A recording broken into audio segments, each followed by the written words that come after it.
Hello everyone, welcome to our channel SB. जो भी हमारी वीडियो को पहली बार देख रहा है वो चैनल को सब्सक्राइब कर लीजिए और बेल आइकन दबाना मत भूलिएगा ताकि आपको हमारे चैनल की लेटेस्ट वीडियो अपडेट मिलती रहे। आज की इस वीडियो में हम LT 2018 यूपी टैट और एच टैट के 30 क्वेश्चन डिस्कस करेंगे जो कि प्रीवियस ईयर में आए हुए हैं। फर्स्ट क्वेश्चन है, for a square matrix A and B which of the following is true। तो सबसे पहले हम जान लेते हैं स्क्वायर मैट्रिक्स क्या होती है। Square matrix is a matrix in which number of rows is equal to the number of columns, कि जिस मैट्रिक्स में हमारे पास number of rows number of column के इक्वल होते हैं उस मैट्रिक्स को बोलते हैं स्क्वायर मैट्रिक्स। अब इनमें से पूछा कौन सी वैल्यू ट्रू होगी। फर्स्ट, ए बी का transpose is equal to A transpose B transpose. Second, A plus B का transpose is equal to A transpose plus B transpose. Third, A B का inverse is equal to A inverse B inverse. Fourth, A plus B का inverse is equal to A inverse B inverse. सबसे पहले हम first option देख लेते हैं। First option के लिए हमने ट्रांसपोज की प्रॉपर्टीज में पढ़ा था कि ट्रांसपोज है वो रिवर्स लॉ ऑफ ट्रांसपोज, कि जो ट्रांसपोज होता है वो हमारा रिवर्स में ओपन होता है। जैसे ए बी का whole transpose is equal to B transpose A transpose, लेकिन उन्होंने ऑप्शन में दिया है ए बी का whole transpose is equal to A transpose B transpose, तो यहाँ से फर्स्ट ऑप्शन गलत हो गया। अब सेकेंड, अब इनवर्स की प्रॉपर्टीज में हमने पढ़ा था कि ए बी का inverse is equal to B inverse A inverse, तो इन्होंने इसको रिवर्स लॉ में ओपन ना करके डायरेक्ट ओपन किया गया है जो कि गलत है, तो थर्ड ऑप्शन भी गलत हो गया, फर्स्ट ऑप्शन भी। अब लास्ट ऑप्शन के लिए हम लास्ट ऑप्शन को एग्जाम्पल से डिस्कार्ड कर सकते हैं, क्योंकि जो इनवर्स है वो शायद इस मैट्रिक्स का एग्जिस्ट ही ना करे, इस मैट्रिक्स का एग्जिस्ट कर जाए, तो ऐसे हम नहीं बोल सकते कि ए प्लस बी का inverse is equal to A inverse B inverse, तो यहाँ से फोर्थ ऑप्शन भी गलत हो गया, तो सेकंड ऑप्शन करेक्ट हो गया कि ए प्लस बी का whole transpose is equal to A transpose plus B transpose. ये फोर्थ के लिए एग्जाम्पल है, A matrix is equal to 1 0 0 -1 2 cross 2 की मैट्रिक्स ली। इसका डिटर्मिनेंट क्या होता है? डिटर्मिनेंट इज 2 क्रॉस 2 की मैट्रिक्स का डिटर्मिनेंट होता है product of diagonal elements minus product of diagonal element, तो यहाँ से आ जाएगा determinant of A is equal to -1, तो इसका तो इनवर्स एग्जिस्ट करेगा। बी इज इक्वल टू -1 0 0 1, तो determinant of B is equal to -1, तो इसका भी इनवर्स एग्जिस्ट करेगा। लेकिन जैसे ही हम a प्लस बी करेंगे तो इनके करस्पॉन्डिंग एलिमेंट्स आपस में ऐड हो जाएंगे, तो यहाँ से हमें जीरो मैट्रिक्स मिलेगी a plus B is equal to 0, लेकिन इनवर्स ही एग्जिस्ट नहीं करेगा, तो a प्लस बी का whole inverse is not equal to a inverse plus B inverse. तो यहाँ से हमारा फर्स्ट सेकेंड और फोर्थ इनकरेक्ट हो गया और सेकेंड ऑप्शन करेक्ट हो गया। अब सेकेंड क्वेश्चन है,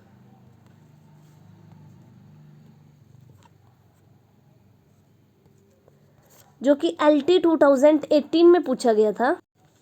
every square matrix can be expressed as, first option है a Hermitian matrix, second a skew symmetric matrix, third sum of symmetric and skew symmetric matrix, fourth none of this. अब किसी भी square matrix को हम सम में लिख सकते हैं of symmetric matrix and skew symmetric matrix. ये प्रॉपर्टी थी हमारी जब हमने स्क्यू सिमेट्रिक और सिमेट्रिक मैट्रिक्स के बारे में पढ़ा था, तो वहाँ पे ये प्रॉपर्टी थी कि every square matrix is uniquely expressed as a sum of symmetric matrix and skew symmetric matrix, तो यहाँ से हमारा थर्ड ऑप्शन करेक्ट हो गया। इसके बाद थर्ड क्वेश्चन है, every diagonal element of a skew symmetric matrix is, zero होगा, यूनिटी होगा या फिर नॉन जीरो होगा। अब स्क्यू सिमेट्रिक मैट्रिक्स की प्रॉपर्टी थी कि every diagonal element of skew symmetric matrix is zero, तो यहाँ से every diagonal element of skew symmetric matrix ही पूछा था और हर एक स्क्यू सिमेट्रिक मैट्रिक्स का डायगोनल एलिमेंट जीरो होता है, तो यहाँ से फर्स्ट ऑप्शन करेक्ट हो गया।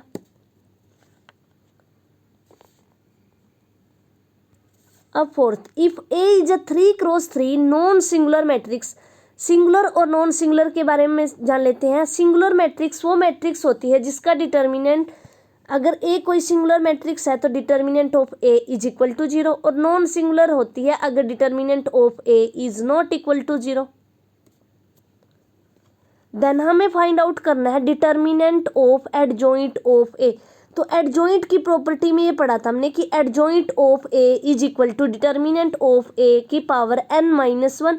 यहाँ पर n इज इक्वल टू 3 दिया हुआ है, तो determinant of adjoint of A is equal to determinant of A की पावर 3-2, तो डिटर्मिनेंट ऑफ ए का होल स्क्वायर। तो ऐसे थर्ड ऑप्शन करेक्ट हो गया। तो ये बिल्कुल डायरेक्ट जो बेसिक प्रॉपर्टीज़ हमने एडजॉइंट की बेसिक प्रॉपर्टी, ट्रांसपोज की बेसिक प्रॉपर्टी और सिमेट्रिक मैट्रिक्स की बेसिक प्रॉपर्टीज़ पढ़ी हैं उस पर बेस्ड है। फोर्थ ऑप्शन है, consider the following statement, if A is skew symmetric matrix then A square is symmetric. B, trace of skew symmetric matrix of odd order is always 0। अब skew symmetric matrix क्या होती है हमारे पास, जिसकी diagonal entries 0 होती हैं। अगर diagonal elements ही 0 हैं और ट्रेस क्या होता है, trace sum of the diagonal entries.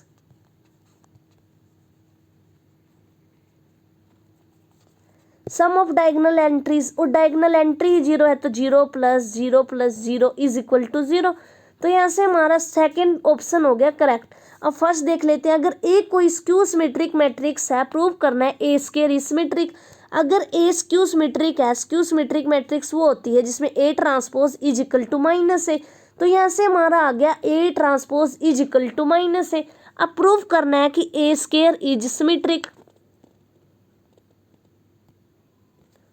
तो ए स्क्वायर का transpose is equal to, transpose और पावर आपस में इंटरचेंज हो जाते हैं, तो यहाँ से आ गया ए ट्रांसपोज का whole square is equal to, अगर ए कोई स्क्यू सिमेट्रिक मैट्रिक्स है तो A transpose is equal to minus of A होगा। तो यहाँ से -a का होल स्क्वायर, तो ए स्क्वायर आ गया, तो ए स्क्वायर का transpose is equal to A square. तो यहाँ से ए स्क्वायर हमारी सिमेट्रिक मैट्रिक्स आ गई। तो फर्स्ट ऑप्शन भी करेक्ट हो गया और सेकेंड भी। ये हमारा DSSB 2013 में पूछा गया क्वेश्चन था जिसमें दोनों ऑप्शन करेक्ट थे। 6th क्वेश्चन है, if A is a skew symmetric matrix then A square is. तो हमें ए स्क्यू सिमेट्रिक गिवन है, A transpose is equal to -a, और प्रूव करना है कि ए स्क्वायर क्या होगी, नल मैट्रिक्स। नल मैट्रिक्स वो मैट्रिक्स होती है जिसकी हर एक एंट्री 0 होती है, या फिर A square skew symmetric matrix होगी। अगर ए स्क्वायर हमारी स्क्यू सिमेट्रिक होगी तो ए स्क्वायर का ट्रांसपोज, तो ए स्क्वायर का transpose is equal to -a square आना चाहिए, ये चेक कर लेंगे। और अगर A square is a unitary matrix, unitary matrix is a matrix in which A star, star होता है यहाँ पर ए ट्रांसपोज का conjugate is equal to A star A is equal to identity matrix. Identity matrix is a matrix in which diagonal entries are 1 and all other entries are 0। उसके बाद fourth option में पूछा है कि, fourth option में पूछा है A square is equal to A square का transpose is equal to A. तो अब चेक कर लेते हैं कि हमारा ए स्क्वायर का ट्रांसपोज किसके इक्वल आता है। तो ए स्क्वायर का transpose is equal to A transpose का स्क्वायर। ए ट्रांसपोज, ए हमारी स्क्यू सिमेट्रिक मैट्रिक है तो A transpose equal to -a, तो -a का होल स्क्वायर। तो अगर किसी भी, जैसे -1 है, इसकी पावर 2 करते हैं तो वो 1 देता है हमें, तो यहाँ से -a का square is equal to A square. तो A square is a symmetric matrix. तो यहाँ से हमारा फोर्थ ऑप्शन करेक्ट हो गया। उन्होंने पूछा था कि अगर ए स्क्यू सिमेट्रिक मैट्रिक्स है तो ए स्क्वायर सिमेट्रिक होगी, स्क्यू सिमेट्रिक होगी, तो हमने चेक कर लिए, तो ए हमारी सिमेट्रिक मैट्रिक्स आई। अब 7th क्वेश्चन है, if A and B are matrices of same order, A और बी दोनों स्क्वायर मैट्रिक्स गिवन है, then A B transpose minus B A transpose is. अब हमें चेक करना है कि जो ये टर्म आई है हमारे पास, ये स्क्यू सिमेट्रिक होगी, नल मैट्रिक्स होगी, सिमेट्रिक होगी, या फिर यूनिटरी मैट्रिक्स। नल मैट्रिक्स वही जिसकी सारी एंट्री 0, और अगर इसको हमें स्क्यू सिमेट्रिक दिखाना है तो हम प्रूव करेंगे ए बी का transpose minus B A transpose. का ट्रांसपोज, ये फाइंड आउट करेंगे। अगर इसकी वैल्यू इसके इक्वल आ जाती है तो ये हमारी हो जाएगी सिमेट्रिक मैट्रिक्स। अगर इसकी वैल्यू इसका नेगेटिव आती है जो अंदर वाली टर्म है तो ये हमारी हो जाएगी स्क्यू सिमेट्रिक मैट्रिक्स। अगर A star is equal to identity आ जाता है तो उसके बाद ये हो जाएगी हमारी यूनिटरी मैट्रिक्स। ठीक है, अब चेक कर लेते हैं A B transpose minus B A transpose का ट्रांसपोज। अब हमें रिजल्ट पता है कि ए प्लस बी का transpose is equal to A transpose plus B transpose. तो यहाँ से आ गया ए बी का whole transpose minus B A transpose का ट्रांसपोज। तो अब ये रिवर्स लॉ होल्ड होता है यहाँ पर, तो बी पहले आएगा, बी ट्रांसपोज का transpose into A transpose minus A transpose का ट्रांसपोज लेंगे, क्योंकि ए बी का ट्रांसपोज जब हम ओपन करते हैं तो वो आता है बी ट्रांसपोज ए ट्रांसपोज के इक्वल। तो वो प्रॉपर्टी यहाँ हम यूज़ कर लेंगे। तो यहाँ से बना हमारे पास बी ट्रांसपोज का transpose A transpose minus A transpose का ट्रांसपोज बी ट्रांसपोज। अब बी ट्रांसपोज का ट्रांसपोज बी के इक्वल होता है, तो B A transpose minus A B transpose. अब अगर हम इसको माइनस से मल्टीप्लाई करें तो जो हमें गिवन था वो मैट्रिक्स मिल जाएगी। तो A B transpose minus B A transpose. तो यहाँ से आया हमारा जो ये था, अगर मैं इसको सी नाम दे दूं तो C transpose is equal to minus C. तो मेरा जो सी है, जो ये अंदर वाली मैट्रिक्स है, ये हो जाएगी स्क्यू सिमेट्रिक मैट्रिक्स। तो यहाँ से हमारा फर्स्ट ऑप्शन करेक्ट हो जाएगा।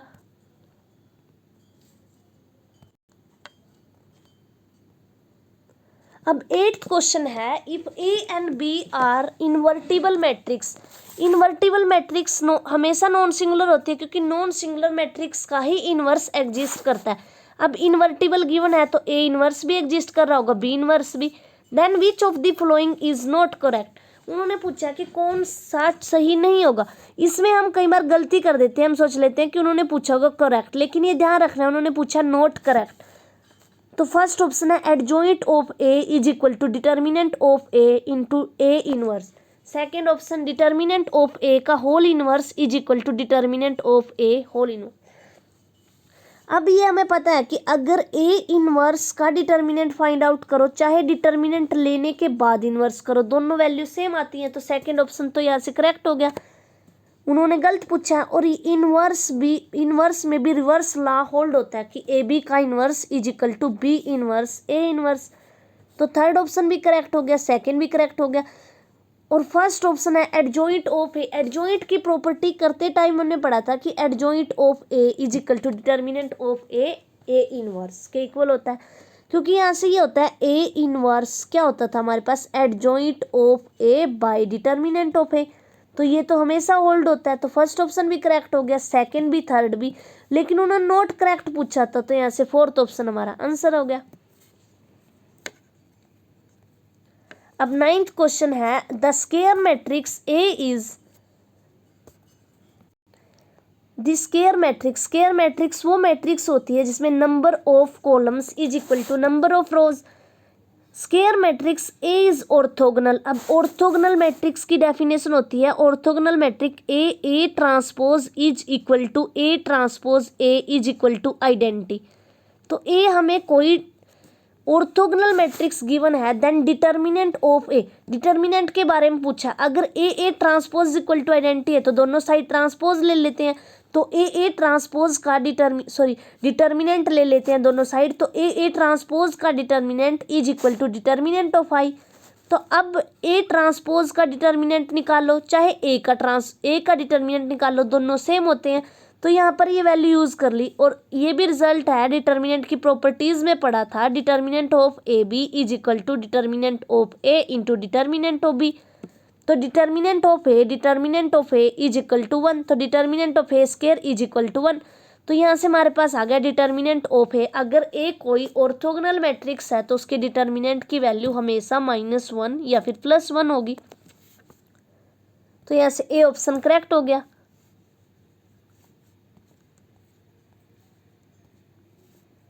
अब next, if determinant of a square matrix A is equal to 3 and adjoint of A is equal to 243, then find N. तो हमें एन की वैल्यू फाइंड आउट करनी है। ए कोई एन क्रॉस एन की matrix given, square matrix given है, determinant of A is equal to 3 given है। अब एडजॉइंट की प्रॉपर्टी,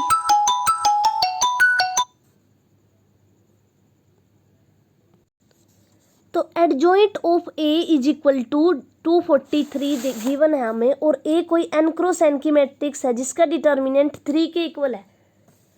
अब एडजॉइंट ऑफ ए का determinant is equal to determinant of A n-1 के इक्वल होता है। एडजॉइंट ऑफ ए उन्होंने दे रखा है 243, तो 243 is equal to adjoint determinant of A 3 है, तो 3n-1, और अगर हम 3 की पावर 5 करते हैं तो हमें 243 मिलता है।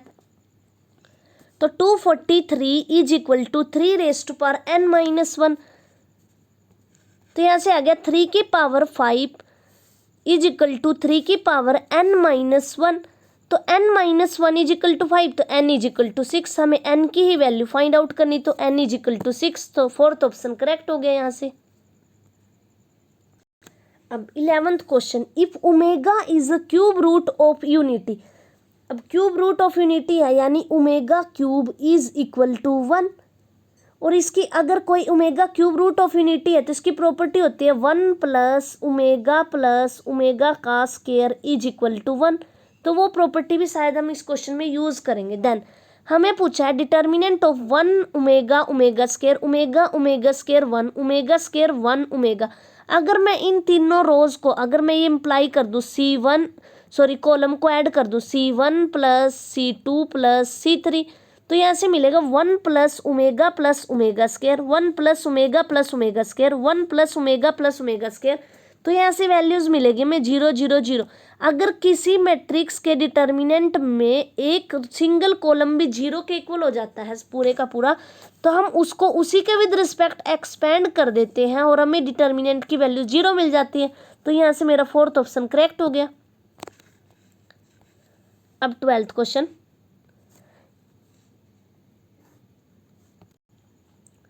if a matrix A is such that 3a cube plus 2a square plus 5a plus identity matrix is equal to 0, then A inverse find out करना है। तो हम अगर ये मैट्रिक्स गिवन है, हमें A मैट्रिक्स गिवन है, तो A इनवर्स, अगर A इनवर्स पूछा है तो A इनवर्स एग्जिस्ट करता होगा। अगर A इनवर्स एग्जिस्ट करता है तो हम इस मैट्रिक्स को A इनवर्स से मल्टीप्लाई कर देंगे, तो जो यहाँ आइडेंटिटी थी यहाँ पर A इनवर्स आ जाएगा, और A इनवर्स को लेफ्ट हैंड साइड में रख के राइट हैंड साइड में इस टर्म को उठा के लेके चले जाएंगे। तब given 3a cube plus 2a square plus 5a plus identity is equal to 0, multiplying the equation by A inverse, तो 3a स्क्वायर प्लस 2a, क्योंकि यहाँ पे आएगा a cube and A inverse, तो यहाँ से वैल्यू मिलेगी हमें A स्क्वायर, तो यहाँ गया 3a square plus 2a plus 5i plus A inverse. अब A इनवर्स को एक साइड में रख के दूसरी साइड में दूसरी वैल्यूज को ले जाएंगे, तो यहाँ से मिलेगा A inverse is equal to -3a square plus 2a plus 5 identity, तो ये हमारा आंसर हो जाएगा। ये यूपी टैट PGT 2011 में पूछा गया क्वेश्चन था। अब 13 क्वेश्चन जो कि यूपी टैट 2013 में पूछा गया, इफ A अगर हमें 2 क्रॉस 1 की मैट्रिक्स गिवन है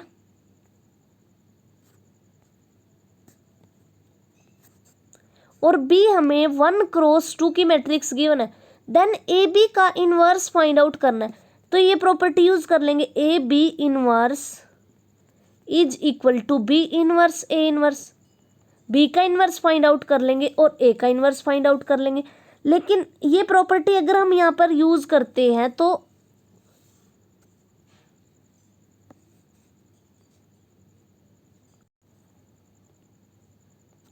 अगर हम ये प्रॉपर्टी यूज करते हैं A B inverse is equal to B inverse A inverse, लेकिन जो बी मैट्रिक्स है वो तो हमें 1 क्रॉस 2 की मैट्रिक्स गिवन है और इनवर्स तो सिर्फ हमारा स्क्वायर मैट्रिक्स का एग्जिस्ट करता है, तो ये तो हमारी स्क्वायर मैट्रिक्स नहीं है, तो यानी ए बी का होल इनवर्स एग्जिस्ट नहीं करेगा, क्योंकि राइट हैंड साइड में अगर बी इनवर्स ही एग्जिस्ट नहीं कर रहा और ए इनवर्स भी एग्जिस्ट नहीं कर रहा तो लेफ्ट हैंड साइड भी एग्जिस्ट नहीं करेगी।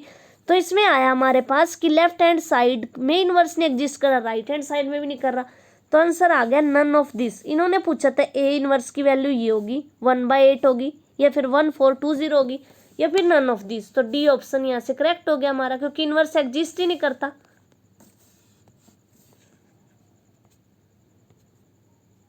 अब आगे 14 क्वेश्चन है, if A is equal to 4 x plus 2 2x minus 3 x plus 1 2 cross 2 की मैट्रिक्स है, इज अ सिमेट्रिक मैट्रिक्स।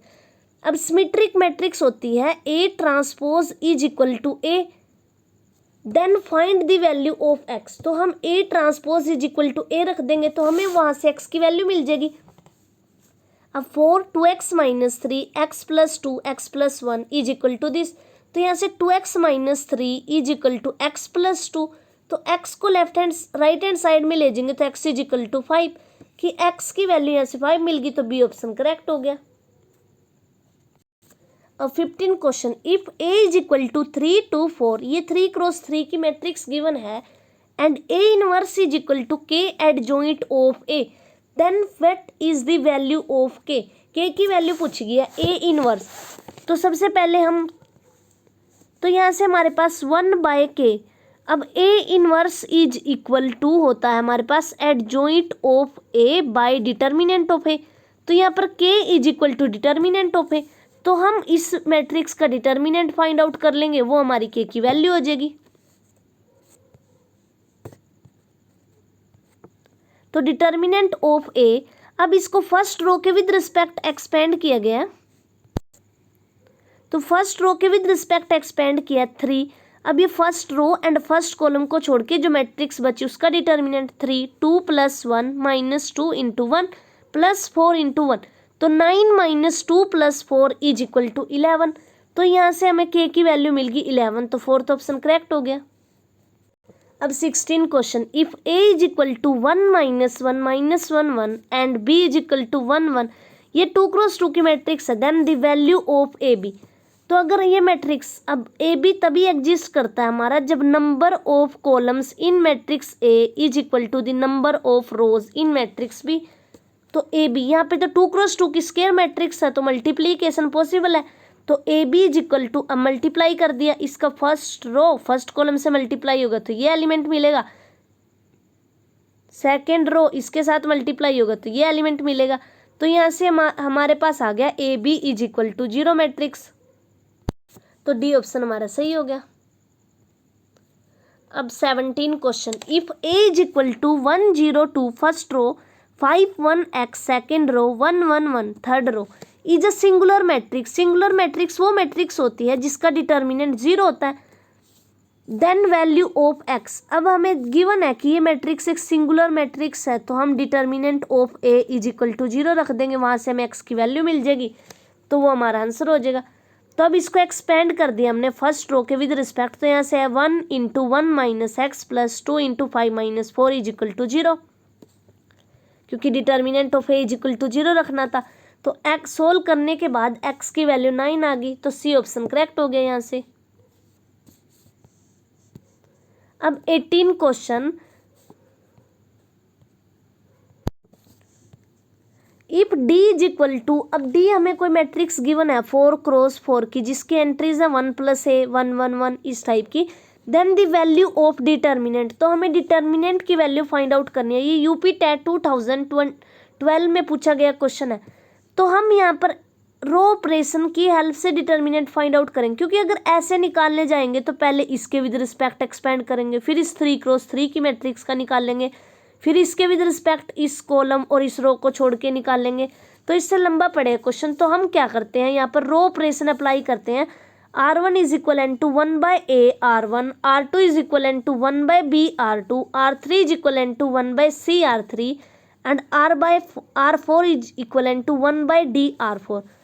तो अगर ये ऑपरेशन लगाते हैं, तो ये ऑपरेशन लगाने के बाद हमने क्या किया, ए बी सी डी को कॉमन ले लिया यहाँ से, तो ये ऑपरेशन लगाने के बाद हमने direct A B C D को कॉमन ले लिया, तो यहाँ से बना 1 plus 1/a 1/a 1/a and 1/a। अगर हम 1/a से मल्टीप्लाई करते हैं R1 को, तो हमारे पास ये वैल्यू आती है और a हमारा यहाँ से कॉमन आ गया। ऐसे ही b, सेकेंड रो से b आ गया और थर्ड रो से c एंड फोर्थ से d। तो अब हमने क्या किया, एक और रो ऑपरेशन अप्लाई किया, R1 is equal and to R1 plus R2 plus R3 plus R4। तो अब ये फर्स्ट रो सारी की सारी इक्वल, इसकी सारी एंट्रीज इक्वल आ गई, तो ये हमने कॉमन ले लिया बाहर, तो ए बी सी डी 1 1 1 1।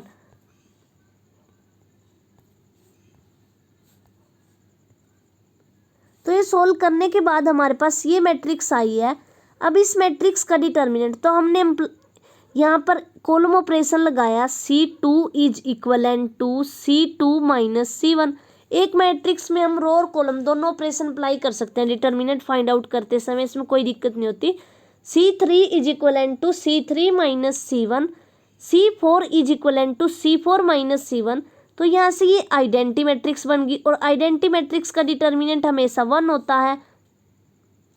और ये इसको हमने फर्स्ट रो के विद रिस्पेक्ट एक्सपेंड कर दिए, तो यहाँ से डिटर्मिनेंट की वैल्यू 1 मिल गई। और बाहर जो हमने कॉमन लिया हुआ था वो था A B C D into 1 + 1 by A + 1 by B + 1 by C + 1 by D. तो डिटर्मिनेंट की वैल्यू आ गई है हमारे पास। तो यहाँ से हमारा सेकंड ऑप्शन करेक्ट हो गया। अब नेक्स्ट क्वेश्चन, अब 19 क्वेश्चन है। For a given matrix A, हमें 2 क्रॉस 2 की मैट्रिक्स गिवन है, 4 - 3 iota iota minus iota 4 + 3 iota, then inverse of A. तो हमें इनवर्स फाइंड आउट करना है। तो ये मैट्रिक्स हम देख सकते हैं कि ये मैट्रिक्स हमारी यूनिटरी मैट्रिक्स है, और यूनिटरी मैट्रिक्स के केस में ये होता था A star is equal to A star A is equal to identity. और यहाँ से ये होता था कि ए इनवर्स मेरा ए स्टार के इक्वल होता था, तो ए स्टार फाइंड आउट कर लेंगे, वही मेरा ए इनवर्स हो जाएगा। ये तो था इसका फर्स्ट मेथड, और सेकंड मेथड इस वीडियो में डिस्कस करेंगे हम। सेकंड मेथड वही जनरल जैसे निकालते थे, A inverse is equal to adjoint of A by determinant of A. अब determinant of A product of diagonal elements minus of diagonal element, तो 4 - 3 iota into 4 + 3 iota plus iota का square. अब iota square is equal to -1 होता है, वो यहाँ पे use कर लिया, तो यहाँ से आ गया 24। अब एडजॉइंट ऑफ ए होता है हमारा C11 C12 C21 C22, ये हमारे होते हैं कोफैक्टर्स। तो एडजॉइंट ऑफ ए की वैल्यू आई हमारे पास 4 + 3 आयोटा। जो मैट्रिक्स आती है कोफैक्टर्स की, इसका ट्रांसपोज लेने के बाद जो हमें मैट्रिक्स मिलती है वो होती है हमारी एडजॉइंट ऑफ मैट्रिक्स। तो यहाँ से आ गया 4 + 3 iota iota minus iota 4 - 3 iota. तो determinant of A inverse is equal to 1/24 4 + 3 iota iota minus iota 4 - 3 iota, ये आंसर हो गया हमारा। अब नेक्स्ट क्वेश्चन 20, इफ, जो कि एस्टेट 2015 में पूछा गया था, if A is equal to 2 cross 2 की मैट्रिक्स गिवन है alpha 2 2 alpha and A cube का determinant is equal to 125, then value of alpha. Value of alpha पूछी गई है कि क्या होगी। अब ये प्रॉपर्टी होती है डिटर्मिनेंट की, determinant of A raise to power के is equal to determinant of A की पावर के। अब determinant of A cube is equal to 125 given है, और अगर हम वैसे निकाल लें डिटर्मिनेंट ऑफ मैट्रिक्स से, तो वो आएगा product of diagonal elements minus product of diagonal element. तो अल्फा का स्क्वायर -4, तो अल्फा स्क्वायर -4, तो यहाँ से आ रहा है कि ए क्यूब अल्फा स्क्वायर -4 का क्यूब इज इक्वल टू 125, तो अल्फा स्क्वायर -4 का cube is equal to 5 cube. तो alpha square is equal to 9, तो alpha is equal to +-3। Alpha की वैल्यूज पूछी गई थी क्या होंगी, तो अल्फा की वैल्यू होगी +-3।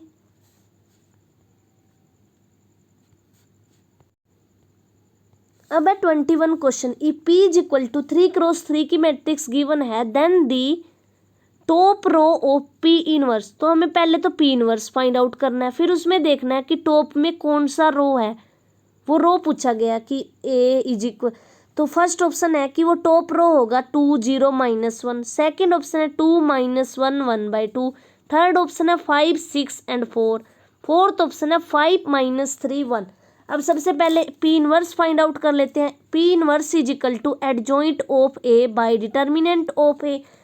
अब determinant of A find out करते हैं, determinant of P find out करते हैं, और फिर डिटर्मिनेंट ऑफ P को डिवाइड कर, adjoint of P by determinant of A निकाल देंगे, फिर पी इनवर्स की वैल्यू आ जाएगी। तो डिटर्मिनेंट ऑफ पी हमारे पास यहाँ जब हमने डिटर्मिनेंट ऑफ पी निकालने की कोशिश की तो वो आया है 0, सॉरी वो डिटर्मिनेंट ऑफ 1 इंटू 2 + 3 - 6 - 2, तो यहाँ से डिटर्मिनेंट की वैल्यू 1 आ गई which is not equal to 0। तो यहाँ से हमें कन्फर्म हो गया कि इनवर्स एग्जिस्ट करेगा, कि जो पी मैट्रिक्स है वो नॉन सिंगुलर मैट्रिक्स है।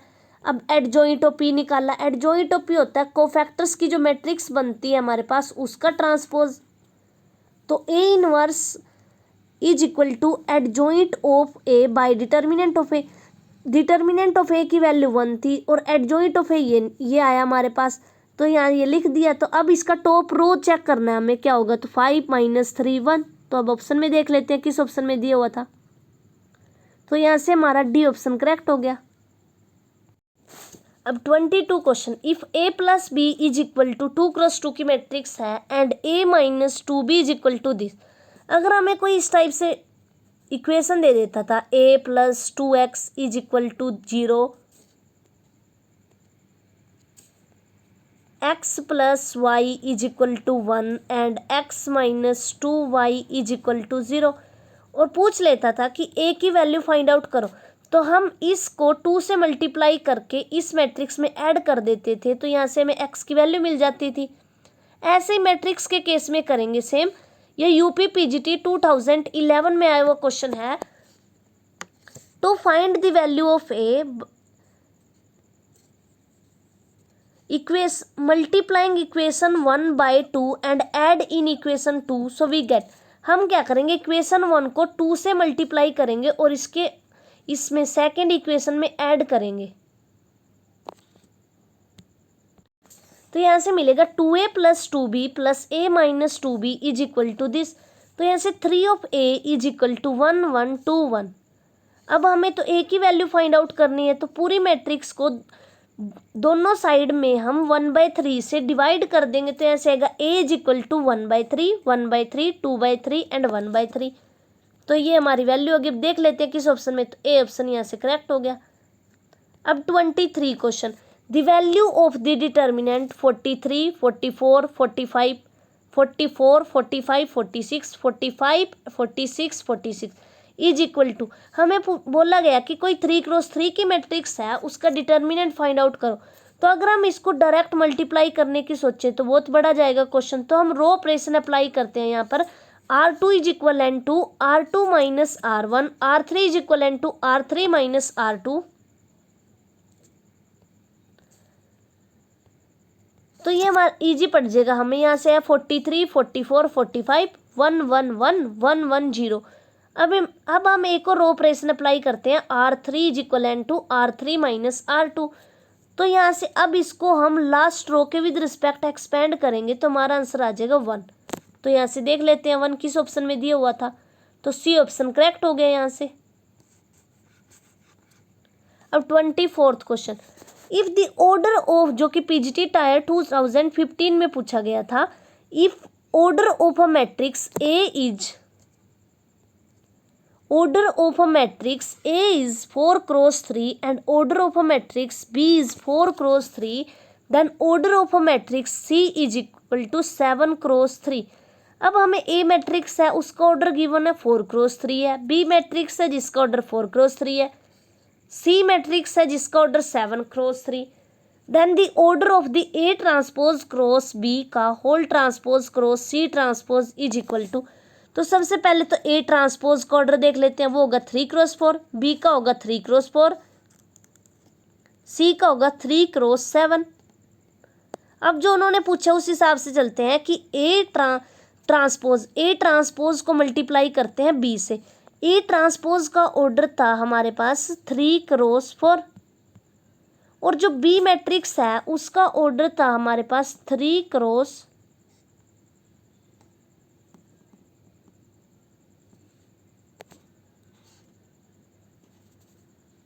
जो A मैट्रिक्स है उसका ऑर्डर है 4 × 3, तो A ट्रांसपोज का होगा 3 × 4, और जो B मैट्रिक्स है उसका है, जो A ट्रांसपोज आई थी हमारे पास उसका ऑर्डर है 3 × 4, और जो B ट्रांसपोज है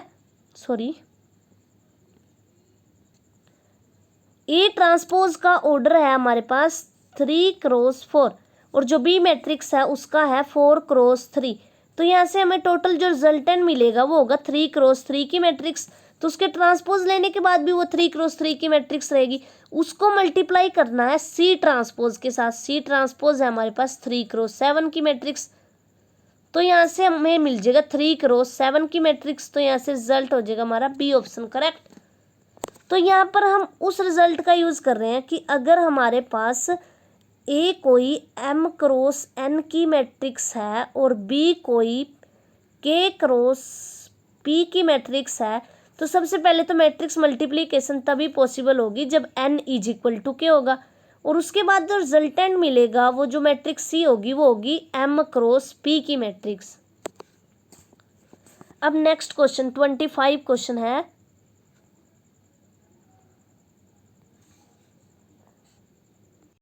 अब कोई भी the determinant of inverse of skew symmetric matrix of order 3 is, अगर कोई स्क्यू सिमेट्रिक मैट्रिक्स है तो उसका डिटर्मिनेंट हमेशा अगर ओड ऑर्डर की होती है, ओड ऑर्डर की स्क्यू सिमेट्रिक मैट्रिक्स का डिटर्मिनेंट हमेशा 0 होता है, तो उसका इनवर्स तो एग्जिस्ट ही नहीं करेगा फिर। तो every skew symmetric matrix of odd order is singular. तो अगर कोई मैट्रिक्स सिंगुलर होती है तो उसका इनवर्स एग्जिस्ट नहीं करता, क्योंकि ए इनवर्स के लिए क्या करना पड़ता है, A inverse = adjoint of A by determinant of A. अगर हम नीचे 0 रखेंगे तो इन्फिनिटी बन जाएगा, तो एग्जिस्ट नहीं करेगा, तो इनवर्स डज नॉट एग्जिस्ट। अब 26 क्वेश्चन है, if Q is a non singular matrix and P is a square matrix such that determinant of Q inverse P square Q = 4, then determinant of P पूछा गया, जो कि UP PGT 2016 में आया हुआ question है।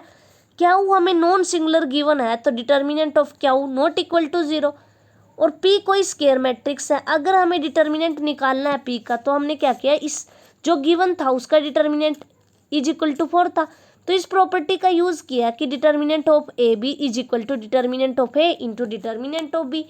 तो यहाँ से है determinant of Q inverse determinant of P square determinant of Q = 4, और क्यू इनवर्स और क्यू का डिटर्मिनेंट। अब ऐसे अगर इस ये गिवन हो हमें राइट साइड से लेफ्ट वाले रिजल्ट का यूज़ कर लिया, और डिटर्मिनेंट एक नंबर होता है और नंबर आपस में कोम्यूट करते हैं, तो क्यू इनवर्स क्यू आपस में कोम्यूट कर देंगे।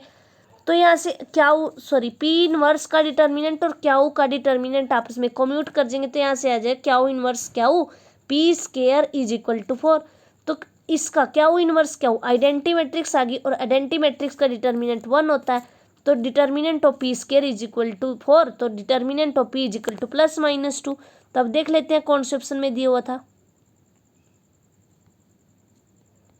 तो सी ऑप्शन करेक्ट हो गया, क्योंकि 2 तो ऑप्शन में गिवन है, -2 नहीं है।